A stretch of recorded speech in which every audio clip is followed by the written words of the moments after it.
আমরা যারা একেবারে ভুলেই বসেছিলাম যে আমেরিকা নামক একটি দেশ আছে।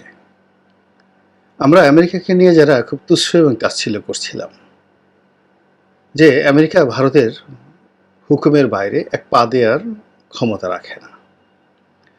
কিংবা আমরা যারা খুব আত্মতৃপ্তিতে ভুগেছিলাম যে mister Peter D Haas, Donald লু এই নামগুলো এখন বাংলাদেশে কাঁচা কলায় পরিণত হয়েছে, কাঁচকলা কিংবা মূলাতে পরিণত হয়েছে।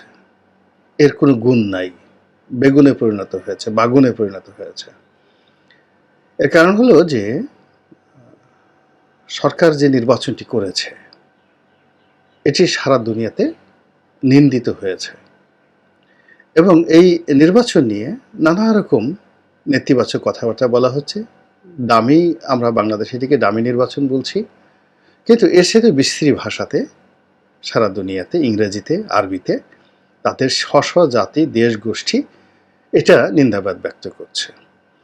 এবং এই দামি নির্বাচনের যে প্রোডাক্ট বা বাই প্রোডাক্ট, সেটা যাই হোক না কেন, এগুলো হালে পানি পাচ্ছে না, কোথাও হালে পানি পাচ্ছে না, না ঘরে না বাইরে। নানা রকম বিপর্যয় সৃষ্টি হচ্ছে, কিন্তু এর মধ্যেই আমরা নানা রকম পুতুল নাচের ইতিকথা দেখে আসছি। বিশেষ করে ভারতের খুব অহংকার যে তারা বাংলাদেশে একটা বিরাট বিজয় তারা তৈরি করে ফেলেছে। এবং দুনিয়াতে একটা নিয়ম হলো যে আপনি যদি কারো ক্ষতি করেন, সর্বনাশ করেন, আপনার সর্বনাশটা ঘটবেই। 2014 সনে বাংলাদেশের একটা বিতর্কিত নির্বাচন করে দিয়ে ভারতীয় কংগ্রেস যে অভিশাপের মধ্যে পড়েছে, সেই অভিশাপ থেকে কিন্তু এখনো কংগ্রেস বেরোতে পারেনি। সেই প্রণব মুখার্জি, আল্লাহ তাকে নিয়ে গেছে দুনিয়া থেকে। এই বাংলাদেশে 111-এর সময় যেভাবে তিনি ছড়ি ঘুরিয়েছেন, তার ছেলে, প্রণব মুখার্জি ছেলে, ভারতের প্রেসিডেন্ট, তার ছেলে যেভাবে বাংলাদেশের উপর ছড়ি ঘোরাতো এবং বাংলাদেশের ঢাকা ক্লাবে এসে প্রণব মুখার্জির ছেলে বসলে মনে হতো যেন কোনো যুবরাজ সেখানে বসে আছেন। তো সেই ভদ্রলোক যেভাবে 111-এর কুশীলবদেরকে দিয়ে যেভাবে 2009 সনে আওয়ামী লীগকে ক্ষমতা আনার জন্য সহযোগিতা করেছেন, এটির একটি এক্সটেন্ডেড রূপ অত্যন্ত নেতিবাচকভাবে কংগ্রেস এটি বাংলাদেশে করেছে। একটি বিনা প্রতিদ্বন্দ্বিতার নির্বাচন, যে নির্বাচন করার জন্য সুজাতা সিং পররাষ্ট্র সচিব বারবার এসছেন, একজন ভদ্রমহিলা, এরশাদকে তুলে নেওয়া হয়েছে, বাধ্য করা হয়েছে, মনে হয় যে তাকে অপমানও করা হয়েছে। তো সেই যে ন্যাক্কারজনক কর্মকাণ্ড করেছে কংগ্রেস বাংলাদেশে, তার ফলে কিন্তু ভারতে মোদির উত্থান হয়েছে এবং কংগ্রেসের জীবনে যে অপমান, লাঞ্ছনা, গঞ্জনা এবং এখনো পর্যন্ত যেটা চলছে, এটি আমি মনে করি এই বাংলাদেশের লোকদের প্রতি জুলুম এবং অত্যাচার করার জন্য। এই মুহূর্তে ভারতে লোকসভা নির্বাচন হচ্ছে, অর্থাৎ সেখানে সংসদ নির্বাচন হচ্ছে। তো সেখানে মিস্টার মোদি, নরেন্দ্র মোদি, তিনি যে সফলতা আশা করেছিলেন, তার টার্গেট ছিল যে 400টি সিট তিনি জয়লাভ করবেন, সেটির ধারে কাছে যাওয়া যাচ্ছে না। এমনকি তিনি বিজয়ী হবেন এটিও বলা যাচ্ছে না। প্রথম ধাপের নির্বাচন হলো, সেখানে বিজেপি খুব খারাপ করেছে, আর দ্বিতীয় ধাপের নির্বাচনে আরও খারাপ করেছে।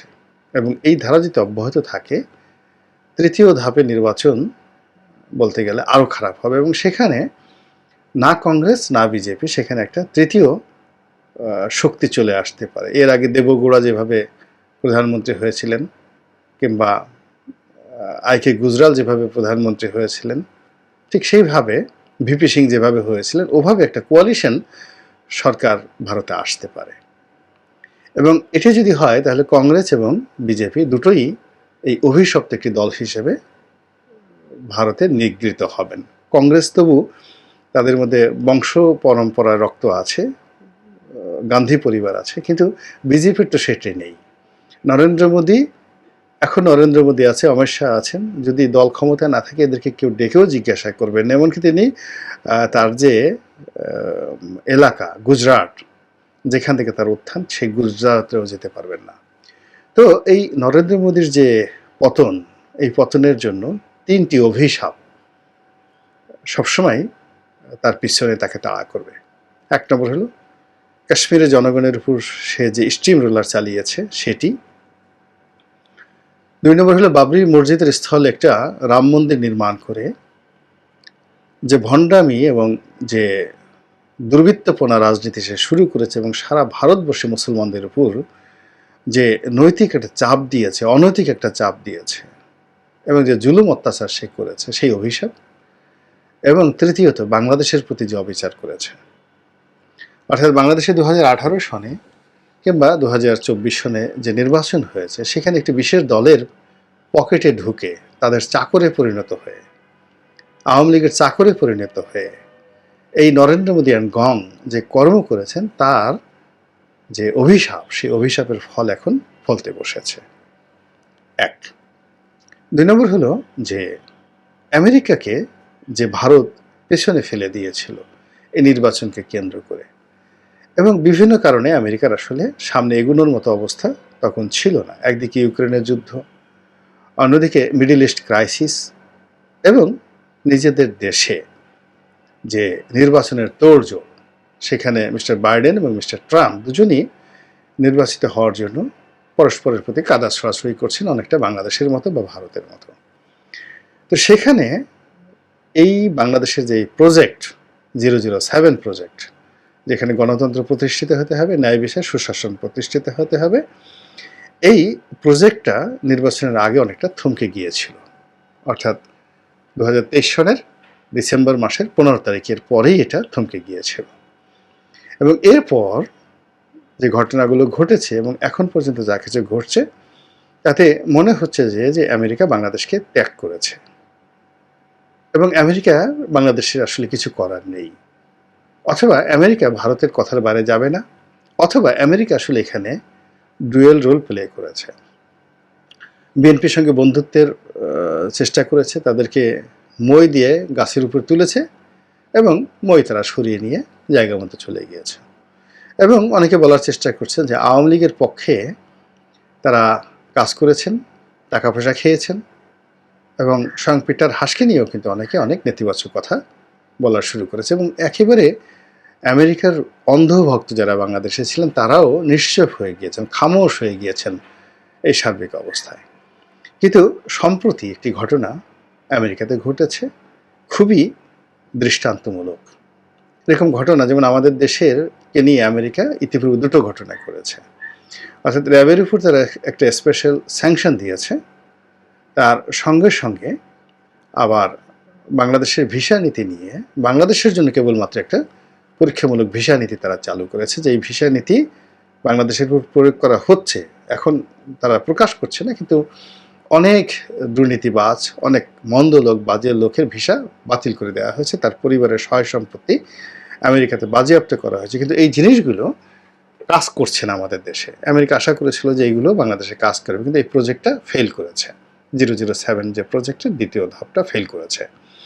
এর ফলে আমরা আমেরিকার কথা প্রায় ভুলতেই বসেছিলাম এবং নেতিবাচক কথাবার্তা বলেছিলাম। কিন্তু এরই মধ্যে আমেরিকা যে বার্ষিক মানবাধিকার প্রতিবেদন প্রকাশ করে, খুবই গুরুত্বপূর্ণ, এবং সেটার ভিত্তিতে কিন্তু আমেরিকা পরবর্তীতে সেই দেশ সম্পর্কে কূটনৈতিক সিদ্ধান্ত নেয় এবং তাদের পররাষ্ট্র মন্ত্রণালয় সেইভাবে কাজ করে এবং তাদের প্রেসিডেন্সিয়াল অর্ডারগুলো কিন্তু সেইভাবে তৈরি হয় এই রিপোর্টের ভিত্তিতে। তো সেখানে বাংলাদেশ সম্পর্কে যে রিপোর্ট করেছে, মানবাধিকার রিপোর্ট করেছে, পুরোটাই নেতিবাচক। এতটা নেতিবাচক এবং এতটা নজিরবিহীন নেতিবাচক যেটি আওয়ামী লীগ আশা করেনি। যেমন নজিরবিহীনভাবে তারা বেগম খালেদা জিয়া, বিএনপি নেত্রী, তার পক্ষে বিবৃতি দিয়েছেন এবং বেগম খালেদা জিয়াকে বলছে যে তাকে গৃহবন্দী করে রাখা হয়েছে অন্যায়ভাবে, অন্যায্যভাবে। আর সরকারের বক্তব্য হলো যে না, তিনি গৃহবন্দী নন, তিনি সাজাপ্রাপ্ত আসামি। স্পেসিফিক অর্থাৎ সুনির্দিষ্ট অভিযোগের ভিত্তিতে দালিলিক প্রমাণ দ্বারা আমাদের যে মহামান্য কোর্টগুলো রয়েছে, আদালতগুলো রয়েছে, সেখানে তার অপরাধ প্রমাণিত হয়েছে। প্রমাণিত হওয়ার পর তাকে সাজা দেওয়া হয়েছে এবং সেই সাজায় তাকে বয়স বিবেচনা করে, তার পদপদবি বিবেচনা করে সেই সাজা জেলখানার পরিবর্তে তার গৃহের মধ্যে তাকে রাখা হচ্ছে এবং গৃহটাকে রীতিমতো কারাগারে রূপান্তরিত করা হয়েছে। এটা হলো সরকারের বক্তব্য। কিন্তু আমেরিকা তার যে বিচার হয়েছে, অন্যায় করেছে বা সে যে অন্যায় করতে পারে এই টোটাল জিনিসটাই তারা কগনিজেন্সে না নিয়ে পুরোটাকে রাজনৈতিক হয়রানি এবং তাকে যে বন্দি করে রেখেছে এটিকে গৃহবন্দী হিসেবে তারা ট্রিট করছে, যেভাবে মায়ানমারে সূচিকে গৃহবন্দী করে রাখা হয়েছিল এর আগে। এটি সরকারের জন্য একটা খুবই নৈতিক পরাজয়। এরপর নির্বাচন এবং গণতন্ত্রের যে অন্যান্য যে ধারাগুলো রয়েছে, শাখাগুলো রয়েছে, মানবাধিকার রিপোর্টে একটি রাষ্ট্র সম্পর্কে আমেরিকা যে সকল পয়েন্ট দেয় তার সবগুলোতেই বাংলাদেশ সম্পর্কে তারা নেতিবাচক প্রতিবেদন তৈরি করেছে। এখন এই নেতিবাচক প্রতিবেদন তৈরি করার ফলে যেটি মনে হচ্ছে যে আমেরিকাকে আমরা যেভাবে তুচ্ছ-তাচ্ছিল্য করেছিলাম বা মনে করেছিলাম যে আমেরিকা বাংলাদেশের ব্যাপারে আর কিছু করবে না, বা আমেরিকা আওয়ামী লীগের দালাল হয়ে গিয়েছে এবং আমেরিকা অনাগত দিনে আওয়ামী লীগের দাবিদারি করা ছাড়া আর কিছুই করবে না। তাদের দাবিদারি হলো কী করে একটা বোয়িং প্লেন বিক্রি করা যায়, কী করে অন্য কোনো কিছু করা যায়, এই সরকার থেকে দুটো পয়সা নেওয়া যায়, টাকা নেওয়া যায়, এই সকল ধান্দাবাজি আর কি। কিন্তু সেই জিনিসটা বোধহয় হচ্ছে না। আমেরিকা যে একটা বিধিবদ্ধ রাষ্ট্র এবং তাদের নীতি যে কোনো অবস্থাতেই পরিবর্তন হয় না, এমনকি 30, 40, 50 বছর পরেও তারা প্রতিশোধ নিয়ে থাকে এবং তারা কার্যকর ব্যবস্থা নিয়ে থাকে এবং সেটি তারা যে এখনও সেই চরিত্রের মধ্যে রয়ে গেছে সেটাই মানবাধিকার প্রতিবেদনের মধ্যে দেখা গেল। ক্ষেত্র বিশেষে যেটি হয়, হয়তো অবস্থার প্রেক্ষিতে বা পরিপ্রেক্ষিতে কখনো কখনো কোনো সিদ্ধান্ত আগে বাস্তবায়ন হয়, কোনোটা পেছনে হয়, কোনোটাকে খুব জরুরি ভিত্তিতে বাস্তবায়ন করতে হয়, আবার কোনোটা পরবর্তীতে করা যায়। এরকম তাদের একটা সিস্টেম রয়েছে। সেই সিস্টেম অনুযায়ী বাংলাদেশ সম্পর্কে তাদের যে ফাইলপত্র রয়েছে, দলিল পর্চা রয়েছে, এটি হয়তো কৌশলগত কারণে তারা একটু পিছিয়ে দিয়েছে মধ্যপ্রাচ্যের সমস্যার কারণে, ইরানের সমস্যার কারণে, কিন্তু মূল লক্ষ্য থেকে তারা যে পেছনে যায়নি তার প্রমাণ আমরা পেলাম এই মানবাধিকার যে প্রতিবেদন, সেই প্রতিবেদনের মাধ্যমে। সরকার স্বভাবতই আগের মতো তেলে বেগুনে জ্বলে উঠেছে। পররাষ্ট্র মন্ত্রণালয় থেকে বিবৃতি দেওয়া হয়েছে, একজন ভদ্রমহিলা তিনি বিবৃতি দিয়েছেন, অনেক সুন্দর সুন্দর কথা বলেছেন, কিন্তু জনগণ যা বোঝার তা কিন্তু বুঝে গিয়েছে। আর ইন দি মিন টাইম এই মানবাধিকার রিপোর্ট প্রকাশিত হওয়ার পর মিস্টার পিটার ডি হার যিনি রয়েছেন রাষ্ট্রদূত, তার মুভমেন্ট বেড়ে গিয়েছে। তিনি একেবারে ঢাকা ছেড়ে চট্টগ্রামে চলে গিয়েছেন। সেখানে গিয়ে তিনি অনেক নির্ভেজাল এবং রূঢ় বাস্তব কতগুলো কথাবার্তা বলেছেন, যা কিনা আবার অনেককে প্রলুব্ধ করছে যে মিস্টার পিটার ডি হাস হয়তো আবার নতুন কোনো মিশন নিয়ে শুরু করছেন। এবং এখন যেহেতু নির্বাচন হয়ে গিয়েছে, এখন আসলে পিটার ডি হাস যদি সরকারের বিরুদ্ধে যান তাহলে এটি সরকারের বিরুদ্ধেই যাবে। এখানে বিএনপিকে এই মুহূর্তে প্রতারিত করার কিছু নেই। বিএনপি রাজপথে নেই। বিএনপি এখন আত্মপক্ষ সমর্থন, সারভাইভ করার জন্য যে লড়াই করছে, সেখানে আসলে পিটার ডি হাসের কিছুই করার নেই। কাজেই পিটার ডি হাসের যে মুভমেন্টটা, সেই মুভমেন্টটা মূলত আমেরিকার পারপাস সার্ভ করছে। তার যে আদর্শ সেটাকে বাস্তবায়ন করছে এবং আলটিমেটলি এগুলো সরকারের জন্য বুমেরাং হয়ে যাচ্ছে।